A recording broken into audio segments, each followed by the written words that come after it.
तीनों लोकों में यदि कोई शक्तिशाली भगवान है तो वो है पवन सुत हनुमान, और कहा जाता है कि कलयुग में यदि कोई ईश्वर है तो वो है राम भक्त हनुमान। आज हनुमान जयंती पर हम ऐसे मंदिर के बारे में आपको बताने जा रहे हैं जो अपने आप में ही चमत्कारी है। आपको बता दें कि मंडला में भगवान हनुमान के इस धाम को सूरजकुंड मंदिर भी कहा जाता है। इस चमत्कारिक मंदिर के दर्शन करने बहुत दूर दूर से भक्त पहुंचते हैं। भक्त मंडला जिले से ही नहीं अन्य जिलों और प्रदेशों से यहाँ आते हैं। यहाँ भक्तों की हर मुराद पूरी होती है। हनुमान जन्म उत्सव पर यहाँ पर विशेष कार्यक्रम किया जाता है। इस चमत्कारी हनुमान मंदिर की खास विशेषता उनके रूपों की है। यहाँ हनुमान जी समय के अनुसार अपना रूप बदलते हैं। सुबह के वक्त कुमार अवस्था, दोपहर के वक्त युवा अवस्था और रात के वक्त वृद्धा अवस्था में बजरंग बली दिखाई देते हैं। ये सूर्यकुंड धाम की बहुत बड़ी विशेषता है। इसकी कथा नर्मदा महापुराण में आती है। एक बार भगवान सूर्य की पत्नी संज्ञा खो गई थी, मिल ही नहीं रही थी। तो सूर्य भगवान ने बहुत प्रयास किया। तो भगवान शिव ने कहा, हे सूर्यदेव, अपनी पत्नी को पुनः वापस पाना है, उनके लिए नर्मदा खंड में आपको तपस्या करना पड़ेगा। तब सूर्य भगवान शिव के कहने पर नर्मदा खंड में आए और कुंड बनाकर उन्होंने तपस्या की। माँ नर्मदा प्रसन्न हुई तपस्या से। नर्मदा मैया ने कहा, हे सूर्यदेव, हम तुम्हारी तपस्या से प्रसन्न हैं, मांगो, क्या मांगते हो, क्या वरदान चाहिए। सूर्य भगवान ने कहा, माँ मेरे कुछ नहीं चाहिए, मेरी पत्नी खो गई है, नहीं मिल रही है।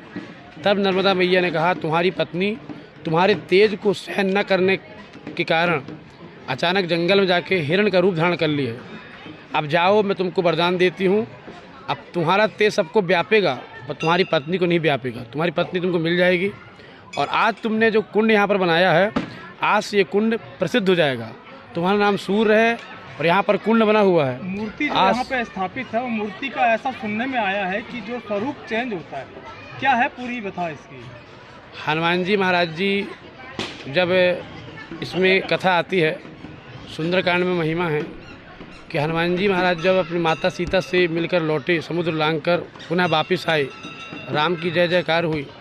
तो राम जी लौट रहे थे, देखिए यहाँ सूर्य की महिमा, सूर्य का कुंड बना हुआ है, नर्मदा जी का किनारा है, नर्मदा जी की बहुत महिमा है।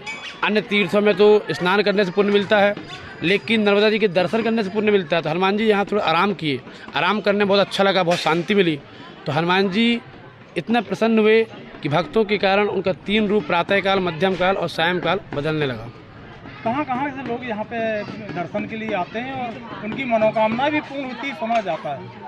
यहाँ तो महाराष्ट्र से, यूपी से, लोकल MP से, दूर दूर से, नागपुर से, कहने का भाव दूर दूर से भक्त लोग यहाँ पर पधारते हैं। आज हनुमान जयंती है, जिसको लेकर इस मंदिर में सुबह से ही भक्तों का तांता लगा हुआ है। भगवान के तीनों रूपों के दर्शन के लिए लोगों की भारी भीड़ मंदिर में आती है और आशीर्वाद लेकर वापस जाती है। पंजाब केसरी टीवी के लिए मंडला से अरविंद सोनी की रिपोर्ट। हमसे जुड़े रहने के लिए हमारे YouTube चैनल को सब्सक्राइब करें और नई वीडियो की नोटिफिकेशन के लिए बेल आइकॉन को दबाएं। अगर आप ये वीडियो Facebook पर देख रहे हैं तो लाइक जरूर करें और ज्यादा से ज्यादा शेयर करें। धन्यवाद।